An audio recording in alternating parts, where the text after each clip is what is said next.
to society. We don't respect our elders. We don't even respect our country. We're lazy. We're really entitled, and we want to make a lot of money and have free education, but we're not really willing to put in the work. Over 1 million people shared it. It showed me that people did have a problem with what was going on. So I think overall, it's definitely been more in support of it than against it. I can't say that I'm perfect by any means, but there are millennials out there doing amazing things that are being proactive for the community. But then there's a lot of them, too, that aren't necessarily contributing much. They want everything given to them, and a lot of them are entitled. So it was kind of a call to action, telling them, like, guys, we need to prove them wrong. Let's do this together and be better for society. Alexis Bloomer shared some views on her fellow millennials. That video has been viewed more than 40 million times. Conservative columnist, millennial, Kristin Tate is with me now. Kristin, great to see you. So glad to be here. So were you one of the 40 million who watched that video? Yes. And what are your thoughts? I thought she was very on point. I mean, look, we all know millennials are a little entitled and lazy. Just look at what's going on with Bernie Sanders. You have tens of thousands of rabid, passionate millennials showing up because they want to get free stuff without working for it. So I totally think she was on point here. Kristin, I hate to interrupt you. Hold that thought. We need to go out to California. My colleague, Connell McShane, on the ground there. Connell, what's going on? Well, we thought things had wrapped up, Deirdre, but then a scuffle broke out moments ago, and 2 men are being handcuffed now by police. One of them down here with the jeans in front of me, had the shirt coming off, had been yelling moments ago that they were, quote-unquote, breaking his arm, but he seems to be fine, and he's coming up. Another man had been dragged off and has already been brought back towards the Hyatt Regency Hotel. I don't know what led up to this, but the protesters who were in the building there had been coming towards the street, and they had moved the perimeter back towards the street. It almost was as if they were dispersing and were going to leave.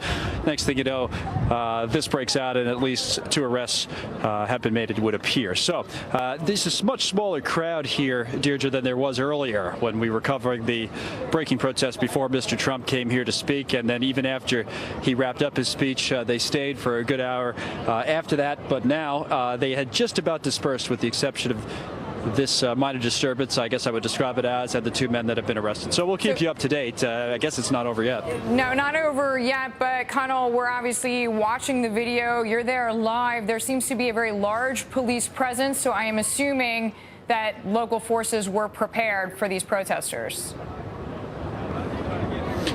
Well, they were prepared in numbers, without a doubt. I think, as we said earlier, there was the one instance that turned into 2 really instances earlier in the day where that preparation was tested, because the barricades that were set up with the perimeter outside the hotel that theoretically would have kept all of these protesters out for the entire day were broken. And the police did allow that to happen, at least for the first time that they came through. The protesters were pulling repeatedly at the barricades, as I described earlier, when that was happening, and the police stood back for that time.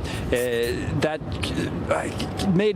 it caused some extra work for them, because then they had to scramble to get around and were barely able to stop the protesters from going inside. So yes, they were prepared. I mean, the local lieutenant told me earlier they were prepared for as many as 5,000 protesters. I don't think in number they were anywhere close to that, but there were protesters who were doing more here than just making their voices heard, doing more here than chanting. There were people who wanted to get inside the building, and they didn't do that, but they probably got a little bit closer than many people would have liked. And they certainly disrupted the day for a leading presidential candidate in Donald Trump. As we've said many times, he had to travel into this building in a different way than he normally would under Secret Service protection, in that he had to walk a great distance from his motorcade to get inside to give his speech, leaving him, it appeared, at least from what I didn't see it happen live, but from what the video was described to me, exposed for a certain period of time. So yes, the long answer to the short question is that they were prepared in number, but that preparation was challenged a number of times by these protesters today.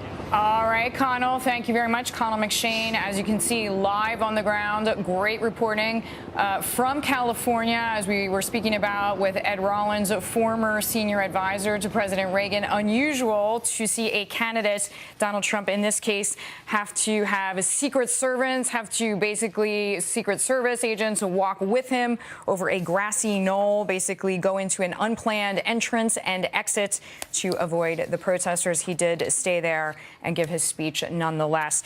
I am rejoined right now by Kristin Tate, who has been sitting beside me here, conservative columnist. So, Kristin, we were speaking about millennials, but when you talk about this fervor, there is fervor certainly for Bernie Sanders, as you mentioned, but then there is fervor in these instances, people willing to get arrested, I suppose, out of frustration. Right. Well, I think a lot of what you're seeing in California actually has nothing to do with politics. I think these are a lot of hoodlums who just like to riot and want to have an opportunity to do that.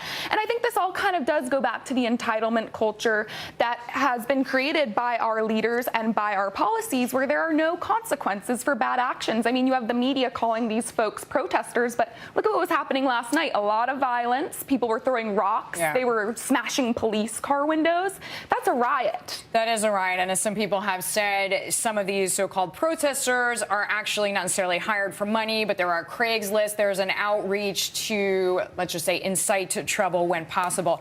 I want to ask you, though, getting back to millennials, for anybody who's a football fan, you know, the draft was last night. We're going to show a video because there was a prospect who lost close to perhaps $7 million for this. We're watching this video right now. So as a player, obviously smoking from a mask, which was equipped with a bong. And this, he says, his own account was hacked and then just leaked minutes before the draft was supposed to start. So essentially, he was supposed to be like a top 3 draft pick. It really pushed him down the line. And yeah, some people saying it probably cost him millions of dollars and a credibility/branding issue for him going forward. But why do millennials, let's leave aside doing illegal things, but then film themselves doing illegal things and not think it's going to hurt them? Right. Well, I don't know anything about sports. I don't know anything about the NFL, but I know stupid when I see it.